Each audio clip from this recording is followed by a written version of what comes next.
BJP Telangana అధ్యక్షుని నియామకం మరింత ఆలస్యమయ్యేలా కనిపిస్తోంది. ఈ నెల 2వ వారంలో కొత్త ప్రెసిడెంట్ వస్తాడని జోరుగా ప్రచారమైతే జరిగింది.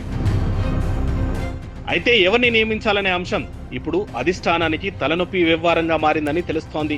గతంలో ఎప్పుడూ లేనంత పోటీ నెలకొన్న నేపథ్యంలో అధ్యక్ష పదవికి పైరవీలు ప్రయత్నాలు భారీగా పెరిగాయని తెలుస్తోంది. ఈ పోటీలో ఎవరిని అధ్యక్షుని చేయాలనే అంశంపై పార్టీ పెద్దలు సమాలోచన చేస్తున్నారని పార్టీ శ్రేణులు చెబుతున్నాయి. ఈ నేపథ్యంలోనే ఈ మంత్ ఎండ్ వరకు ఈ అంశం పోస్ట్ పోనే అవకాశాలు స్పష్టంగా కనిపిస్తున్నాయి. ప్రస్తుతం తెలంగాణలో బీసీ వాదంపై ప్రధానంగా చర్చ జరుగుతుండడం, ఇటు పార్టీలో ఆ పదవి కోసం గట్టి పోటీ నేపథ్యంలో అధ్యక్ష ఎన్నికపై పార్టీ పెద్దలు ఆలోచనలో పడ్డారట. రాష్ట్రంలో అసెంబ్లీ ఎన్నికల్లో 8 సీట్లతో పెద్దగా సత్తా చాటలేకపోయిన బీజేపీ పార్లమెంట్ ఎన్నికల్లో మాత్రం ఏకంగా 8 సీట్లు గెలుచుకొని ప్రధాన ప్రత్యర్థిగా కాంగ్రెస్ కు సవాలు విసిరింది. రీసెంట్ 3 ఎమ్మెల్సీ ఎన్నికల్లో కాంగ్రెస్ సిట్టింగ్ ఎమ్మెల్సీని కూడా కోల్పోగా బీజేపీ ఏకంగా 2 సీట్లు సాధించి సత్తా చాటింది.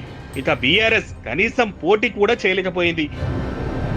ఈ గెలుపు జోస్ కంటిన్యూ చేయాలంటే కట్అవుట్ కంటెంట్ ఉన్న వ్యక్తికే పార్టీ పగ్గాలు అప్పగిస్తేనే రాబోయే ఎన్నికల్లో సత్తా చాటొచ్చనే అభిప్రాయంలో హైకమాండ్ ఉందంట.